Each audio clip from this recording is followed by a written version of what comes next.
आपको कल 3 टॉपिक आ चुका था, जिसमें पहला टॉपिक था आपका अनंत पर हो, दूसरा अनंत और वक्रता केंद्र के मध्य, और तीसरा था वक्रता केंद्र पर हो।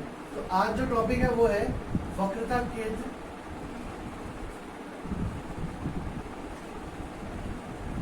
और फोकस के मध्य, फोकस के मध्य। इंग्लिश में लिखेंगे बिटवीन C एंड F। ठीक है। जब वस्तु जो है वक्रता केंद्र और फोकस के मध्य लिख कैसे बनाएंगे? ये आपका दर्पण हो गया, अवतल दर्पण के लिए चल रहा है, ये आपका दर्पण हो गया, ये आपका P हो गया। P से एक लाइन निकलेगी, इस पर आपका F होगा और इसी पर आपका C होगा। ध्यान रहे ये दूरी इसके बराबर होनी चाहिए, इतने में कोई दिक्कत नहीं है। ठीक है। अब आप कहाँ रख रहे हो प्रतिबिंब को? प्रतिबिंब आप रख रहे हो C और F के बीच। ठीक है। ये सबसे है, इसके पहले। तो अब प्रतिबिंब आप 2 लाइनें लेते हो, 2 लाइनें लेते हो नहीं लेते? तो प्रतिबिंब जो बनता है वो कहाँ बनेगा? देखिए, आप 2 लाइनें लेते हो, तो सबसे पहली लाइन समांतर वाली ले ली आपने, ये कहाँ से ऊपर जाएगी? फोकस। ठीक है ना, कोई दिक्कत? अब आप कौन सी लाइन लोगे? दूसरी लाइन लोगे फोकस से जाने वाली, ये कहाँ से जाएगी सर? ये जाएगी यहाँ से। थोड़ा सा आप इसको बनाओगे ना, तो ये जो प्रतिबिंब बनेगा C के बगल में बनेगा, ये C पर नहीं बनेगा, C के इधर साइड में बनेगा। ठीक है। ऐसा ना थोड़ा नाप करके आप बनाओगे तो ये C की जो लाइन थोड़ी सी फोकस से इधर जा रही है, तो उसको ऊपर लेके जाओगे तो बस। ठीक है ना। ये लाइन इधर से ली और इधर निकल गई। ठीक है ना। और ये इधर ली तो इधर निकल गई, कोई दिक्कत? सीधी लाइन फोकस से निकल गई और जो फोकस से आई थी वो सीधी निकल गई। आपने देखा जो प्रतिबिंब बन रहा है वो C के दूसरी साइड बन रहा है, यानी कि अनंत और C के बीच में। तो प्रतिबिंब की स्थिति क्या हो जाएगी? स्थिति अनंत और वक्रता के यानी C के बीच बनेगा। ठीक है। कोई दिक्कत देने में? अच्छा, साइज की बात करें, आकार की बात करें तो क्या होगा? देखो बड़ा बड़ा दिख रहा नहीं दिख रहा? वस्तु से बड़ा है तो वस्तु से बड़ा। ठीक है। और पोजीशन हो गई, साइज हो गया। नेचर की बात करें, प्रकृति की बात करें तो नेचर क्या हो जाएगा? C उल्टा है और दर्पण के आगे बन रहा है, तो क्या हो गया? ये वास्तविक हो गया। ठीक है ना। तो वास्तविक और उल्टा। ठीक है ना, कोई दिक्कत नहीं है? बना। अगला पॉइंट है जब वस्तु कहाँ पर हो? फोकस पर हो। तो जब वस्तु F पर, ठीक है, आप वस्तु कहाँ बनाएंगे? F पर। देखो ये रहा आपका मिरर, ये इसमें पॉलिश कर दी, ये इसका P और P से निकलेगा मुख्य अक्ष। मुख्य अक्ष पर F और C होंगे। वस्तु आपको रखनी है सर F पर। ठीक है। वस्तु F पर हो गई। अब सबसे बड़ी चीज कि F पर वस्तु आ गई तो अब पहली लाइन तो आप निकाल लोगे सीधी, जो कहाँ से जाएगी? F से जाएगी। ठीक है ना। अब दूसरी लाइन का F से थोड़ी ले लोगे आप, वस्तु तो F पर ही खड़ी है ना। अब दूसरी लाइन F से कैसे आएगी? नहीं आ सकती, वक्रता केंद्र से नहीं आ सकती। तो दूसरी लाइन आपको इस केस में यहाँ से लेनी पड़ेगी सीधी। और जब वस्तु जो किरण है वो ध्रुव पर आती तो कैसे जाती है? जब वस्तु किरण ध्रुव पर आती तो कैसे आती है? ध्रुव पर चली आती है। तो ये ऐसी आई, ध्रुव पर चली गई। ये वाला एंगल जो होता है वो बराबर होता है, नहीं होता? ये वाला। ठीक है। ठीक है, समझ में आया नहीं आया? तो ये लाइन ऐसे चली गई और ये लाइन ऐसे चली गई। आप इसको कितना भी आगे बढ़ा लेना, ये कभी नहीं मिलेंगी नहीं, कभी पीछे बढ़ा लेना, कभी नहीं मिलेंगी। तो ऐसा हम मानते हैं, जब ये मिल नहीं रही है तो वस्तु कहाँ बनी है? अनंत पर बनी है ना। ऐसा मान लेते हैं कि अनंत पर बनी है। ठीक है, तो दिक्कत? ठीक है। पोजीशन क्या हो जाएगी इसकी? कहाँ स्थिति क्या हो जाएगी? कहाँ पे बनी है वस्तु? अनंत पर। दिखती नहीं है इसलिए बोलते हैं कि अनंत पर बनी होगी। क्योंकि अनंत कभी दिखता ही नहीं है हमको, अनंत, ठीक है ना। नेचर या साइज की बात कर लेते हैं। साइज देखो, आप इधर आ रहे हो, पास आ रहे हो, जितना चीज के पास जाते हो उतना बड़ा बनता जाता है साइज, तो साइज हो जाएगा बड़ा। और नेचर की अगर हम बात करें तो नेचर तो भैया इसका फिक्स है कि उल्टा और वास्तविक, भाई वस्तु के आगे बन रहा है, दर्पण के आगे तो वास्तविक, और इससे उल्टा प्रतिबिंब तो बनता है। कोई दिक्कत इतने में? ये इसमें इतनी कमी रह जाती है कि मिलती नहीं है, इसलिए हम क्या कह देते हैं, अनंत पर बनती है, ठीक है ना, नोट करिए। अगला वस्तु कहाँ पर रख जाएगी अब, जब वस्तु F और P मतलब ध्रुव के मध्य हो, ठीक है भैया। जब चित्र बनाएंगे, ठीक है, ये पॉलिश हो गई, ये P हो गया, और ये यहाँ से मुख्य अक्ष, ये F हो गया, ये C। कोई दिक्कत दिखने में? अब वस्तु कहाँ रखनी है, F और P के बीच में रखनी है, तो ये रखनी, ठीक है, कोई दिक्कत। अब पहली चीज, अगर आप सीधी वाली लाइन लेते हो तो कहाँ से निकलेगी, ये F से निकलेगी, ठीक है ना। ये बन जाएगी, तो सीधी वाली लाइन लेते हो कहाँ से निकलेगी, F से, ठीक है, ये तो F से निकलेगी। अब मैंने बताया कि F से लाइन आ ही नहीं सकती, क्योंकि F से आगे आ गया ना ये, तो दूसरे में कहाँ से लोगे, P से। जितना एंगल ये बना रही है उतना एंगल बनानी चाहिए लाइन आपकी, ठीक है ना, ठीक है, कोई दिक्कत। आप देख रहे हो आगे जा रहे दूर होती जा रही है, हो रही नहीं हो रही, यानी कि आगे इनका मिलने का कोई इरादा नहीं है। जब दूर होती जा रही है तो मिलेंगी ही नहीं जा रही, पर पीछे देख रहे हो तो क्या होती जा रही है, पास पास होती जा रही है। ये पीछे की तरफ मैंने इसको बढ़ाया, और इसको पीछे की तरह स्केल से आप बढ़ाओगे ना, तो ये कहीं ना कहीं मिलेंगी जाकर के। देख रहे हो कहाँ काट गई, यहाँ पे काट गई, और ये प्रतिबिंब आपका बन गया। अब देख रहे हो प्रतिबिंब कहाँ बन रहा है, पीछे बन रहा है, सीधा बन रहा है, और बहुत बड़ा बन रहा है, ठीक है ना। ये स्पेशल केस होता है, इसमें पोजीशन क्या हो जाएगी, स्थिति कहाँ बन रहा है प्रतिबिंब, तो दर्पण के पीछे, दर्पण के पीछे, इतना लिखना है इसमें।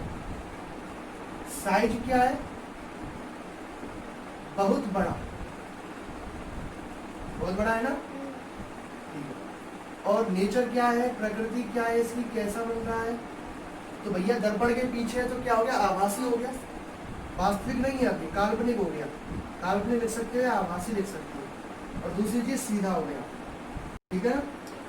सीधी चीज हमेशा आभासी होती है, चीज सीधे आदमी होते ही नहीं है दुनिया में, सब टेढ़े होते हैं, ठीक है ना।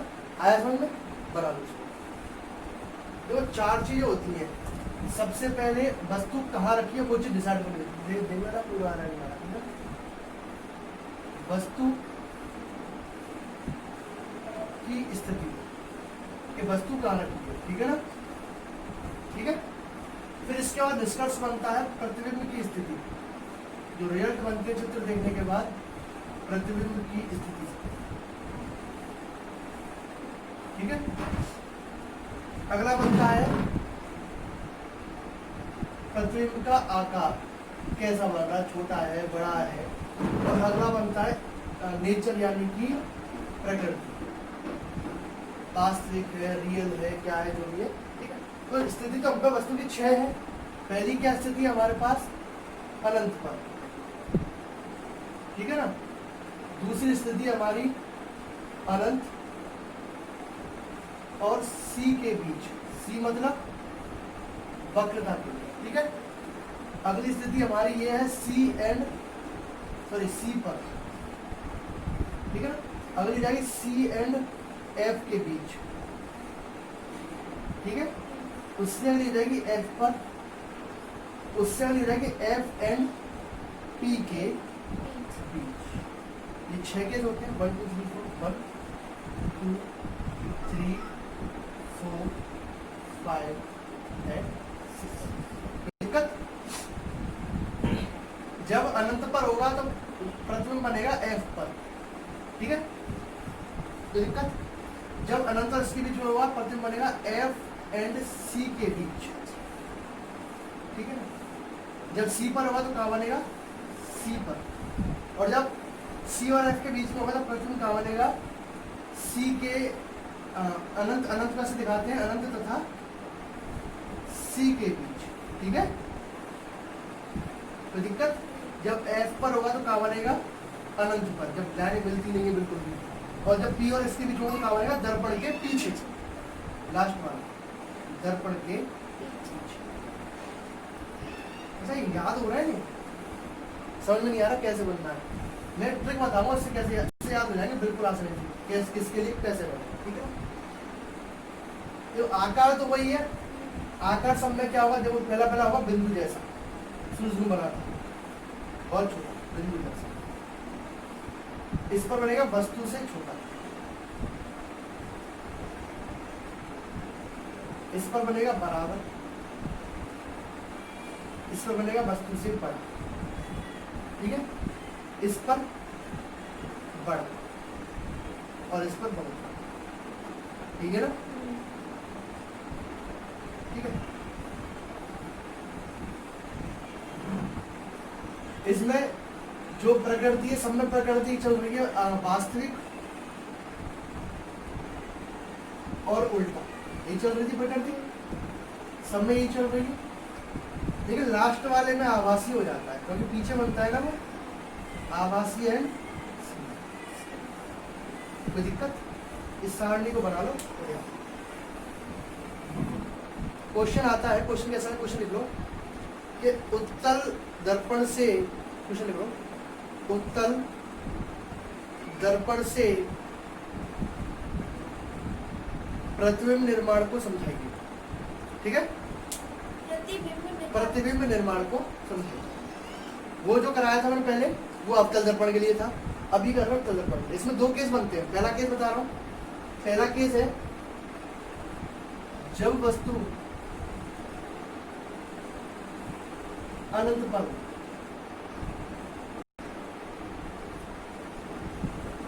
ठीक है, जब वस्तु अनंत पर हो तो चीजें कहाँ बनेगी, कैसे बनेगी उत्तल दर्पण से, वो चीज डिस्कस होगी, ठीक है। सबसे पहले उत्तल दर्पण बनाना पड़ेगा आपको, आपको पता होना चाहिए उत्तल दर्पण और अवतल दर्पण में अंतर क्या होता है, ठीक है ना, तभी काम हो पाएगा। ये आपका पी हो गया, आपको अच्छी तरह पता है इसका फोकस पीछे होता है और सी भी पीछे होता है, पर वस्तु तो हमेशा आगे ही होगी भैया, क्योंकि आदमी कभी भी दर्पण के अंदर नहीं घुस सकता, तो वस्तु रखी है अनंत पर, अनंत से आती हुई किरणें दिखाई नहीं देती, लेकिन जब आ जाती है तब दिखाई देती है, ठीक है ना। सीधी किरणें जब आती है दर्पण क्या करता है, उनको फोकस पर ट्रांसफर करता है, पर इसका फोकस पीछे है, इसलिए आपको क्या दिखती नहीं है चीजें, तो ये डॉट डॉट करके दिखाना है और इसको ऊपर की तरफ बढ़ा देना है, ठीक है ना, ऐसे इसको डॉट डॉट करके बढ़ाना है और यहाँ से पूरा होगा, यानी कि लाइन ऐसी आई और ऐसे चली गई, ऐसी आई ऐसे चली गई। पीछे मिलाने पर पता चला कि दर्पण का प्रतिबिंब क्या बन रहा है, एफ पर बन रहा है, बन नहीं रहा है, बनता हुआ प्रतीत हो रहा है, क्योंकि पीछे आभासी प्रतिबिंब ही बनता है, ठीक है। तो सबसे पहले बात करते हैं पोजीशन की, बन कहाँ रहा है, क्या बन रहा है, एफ पर, ठीक है ना। कैसा बन रहा है, एफ पर कैसा बन रहा है, इसके साइज हो गया, ठीक है ना, साइज में दिख रहा है वो बिंदु जैसा बन रहा है, तो बिंदु जैसा, लाइक अ पॉइंट, बिंदु जैसा, ठीक है। नेचर यानी प्रकृति की बात करें तो आपको इतना ध्यान रखना होगा, प्रतिबिंब जब पीछे बनता है तो सीधा बनता है, आभासी एंड सीधा आया, इसको नोट कर लो। फिर दूसरा जब वस्तु का हो अनंत और ध्रुव के बीच में, इसमें फोकस बिंदु आगे नहीं होता है, इसमें तो कहाँ रख देंगे, अनंत और पी के बीच, ठीक है भाई। ये अब ये हो गया आपका उत्तल, ये इसका हो गया ध्रुव, यहाँ से एक लाइन जाएगी उत्तल है ना भैया ये, हाँ ये उत्तल दर्पण है, जब तो इसका फोकस बिंदु पीछे की तरफ आता है, जब ये फोकस बिंदु हो गया इसलिए, ठीक है ना। अब इसमें क्या है, आगे फोकस बिंदु नहीं है ना, इसलिए इसमें दो केस बनते हैं, एक अनंत का केस बनता है, एक यहाँ पे कहीं भी रख दो, यहाँ पे मैंने मान लो यहाँ रख दिया वस्तु, ठीक है। इस लाइन पर आप कहीं भी रख सकते हो, ठीक है। पहली लाइन सीधी आएगी और वो कहाँ से उगड़ जाएगी, फोकस से उगड़ जाएगी। ये फोकस है आपका, बड़ा झुकाव हो गया इसमें, ये फोकस है, ठीक है ना। ये सीधी ऐसे निकल गई, निकल गई, निकली। दूसरी लाइन कहाँ से जाएगी आपकी, आप एक काम कर सकते हो, दूसरी लाइन जो है इसके लिए चाहो तो आप इसमें आभासी प्रतिबिंब बनेगा तो दर्पण के पीछे ही बनेगा, ठीक है। इसके लिए अगर आप ऐसे निकालते हो फोकस से तो नहीं निकलेगी, वक्रता केंद्र से निकालो आप। देखो आप वक्रता केंद्र से लाइन निकाल सकते हो, केंद्र कहाँ है, ये इतना केंद्र। आप यहाँ से इसके लगाओगे इस पॉइंट से इस पॉइंट तक, तो आप सीधी लाइन खींचोगे। कैसे खींची, तो मैं वैसे खींचने की कोशिश करूंगा, सीधी लाइन, ठीक है। यहाँ तक तो सीधी है, देखो या तो यहाँ से लाइन करी और वो यहीं से लौट जाएगी, क्योंकि वक्रता केंद्र पर जो लाइन आती है वो वापस लौट जाती है। और मैं अंदर तक बढ़ाऊंगा, क्योंकि अंदर तक कभी ऐसा लगेगा कि आ रही है, तो वो यहाँ काट रही है, काट रही नहीं काट रही, ये तो काट रही है। और यहाँ से यहाँ तक एक छोटे प्रतिबिंब बन रहा है, नहीं बन रहा, बस तुझे छोटा है क्या नहीं, ठीक है। तो आपको पता चल गया कि जो इसका पोजीशन है, प्रतिबिंब की स्थिति कहाँ बन रहा है, प्रतिबिंब कहाँ बन रहा है, आपको दिखा पी और एफ के बीच में बन रहा है, नहीं बन रहा, पी और एफ के बीच। और साइज क्या हो गया इसका, साइज हो गया छोटा, छोटा ही तो बन रहा है। और नेचर की बात करूं सीधा है, और सीधा है तो क्या हो जाएगा, आभासी को भी दर्पण के पीछे है, तो आभासी एंड सी। ये दिक्कत नहीं,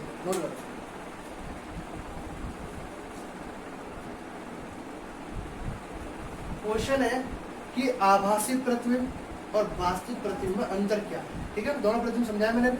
अब इनके अंतर की बात करते हैं, तो सबसे पहले क्वेश्चन लिख लोगे आप, क्वेश्चन लिख लो वास्तविक प्रतिबिंब और आभासी। आभासी को एक और नाम देते हैं काल्पनिक, काल्पनिक।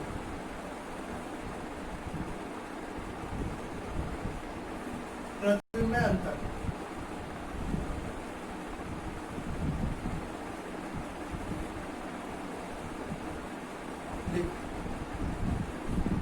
ठीक है। कैसे करेंगे, एक तरफ लिख लेंगे वास्तविक और एक तरफ लिख लेंगे काल्पनिक या आभासी, ठीक है।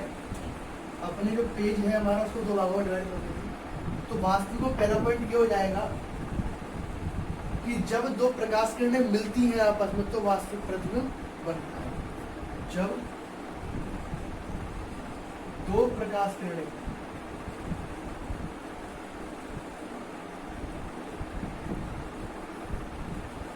आपस में मिलती है तो वास्तविक इंग्लिश में बोलता है रियल प्रतिबिंब।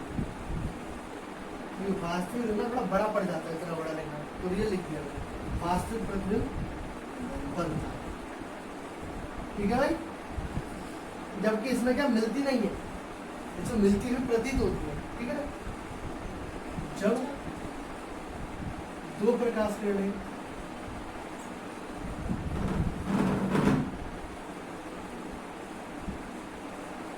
आपस में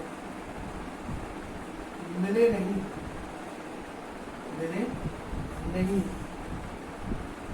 बल्कि मिलती हुई प्रतीत हो तो आभासी, इमेजिनरी बोलते हैं इसको इंग्लिश में, आभासी प्रतिबिंब बनता है।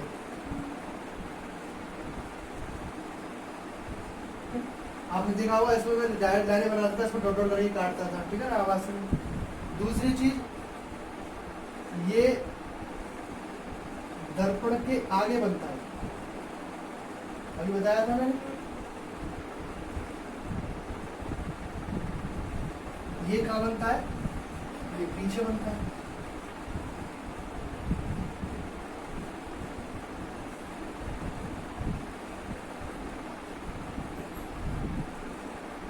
ठीक है। इसको पर्दे पर उतारा जा सकता है। आप अगर आप प्रोजेक्टर देखा आपने कि प्रोजेक्टर पिक्चर चलती है पर्दे पर, तो उसका क्या है, पर्दे पर उतरता है, ये पर्दे पर नहीं उतर सकता, ठीक है ना। तो इसको पर्दे पर उतारा जा सकता है, ऐसे पर्दे पर उतारा जा सकता है।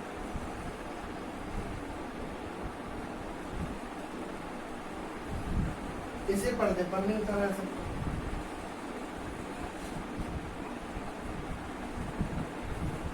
नहीं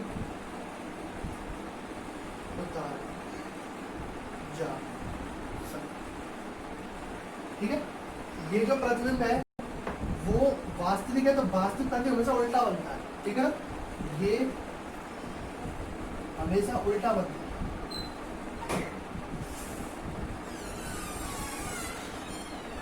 और ये हमेशा कैसा बनता है, सीधा बनता है।